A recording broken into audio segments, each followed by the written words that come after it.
Bismillahirrohmanirrohim. Assalamualaikum warahmatullahi wabarakatuh. Salam jumpa kembali dengan channel Dunia Fana News.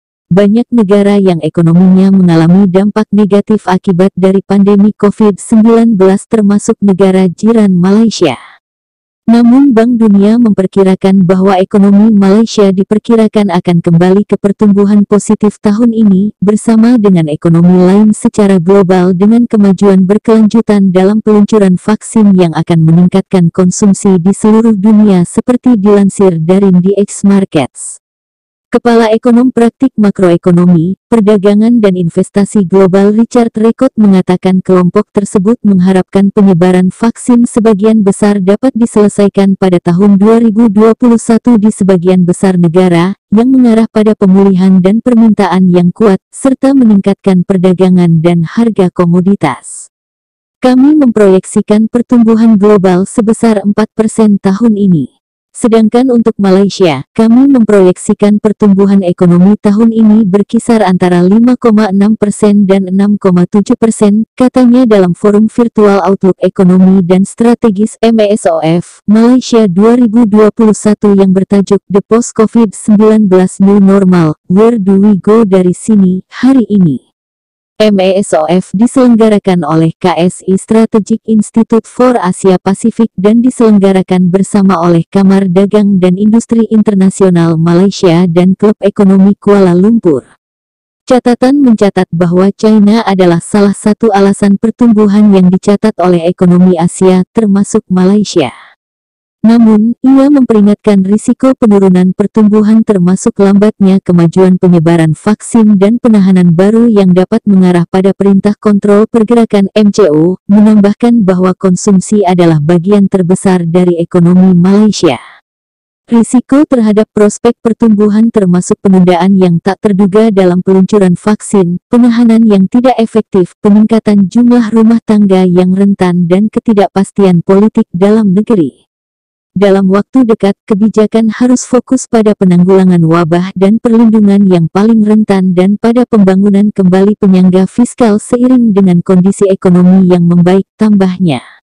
Panelis lainnya, San Said, Kepala Ekonom JUIKI Global, mengatakan pemerintah Malaysia terus menjaga stabilitas makroekonomi yang bergerak lebih cepat dan mengejutkan pelaku pasar.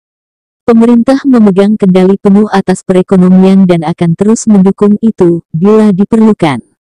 Penggabungan tuas kebijakan fiskal dan moneter memegang kunci pertumbuhan ekonomi dan Bank Negara Malaysia, BNM, memiliki banyak ruang untuk bermanuver di lanskap moneter, ujarnya. San mencatat bahwa Bank Sentral akan menggunakan langkah taktis dan strategis untuk menjaga stabilitas struktural mata uang lokal. Bergema Rekot, San mengharapkan ekonomi Malaysia mengikuti strategi sirkulasi ganda China untuk mendukung bisnis lokal dan mendorong permintaan agregat di tingkat makro. Berbagi beberapa statistik utamanya, dia mengatakan minyak mentah Brent diperkirakan diperdagangkan antara $50 Amerika Serikat atau RM202 dan $70 Amerika Serikat per barel, yang dapat membantu mendukung perdagangan ringgit pada 3,67 hingga 4,10 per dolar AS.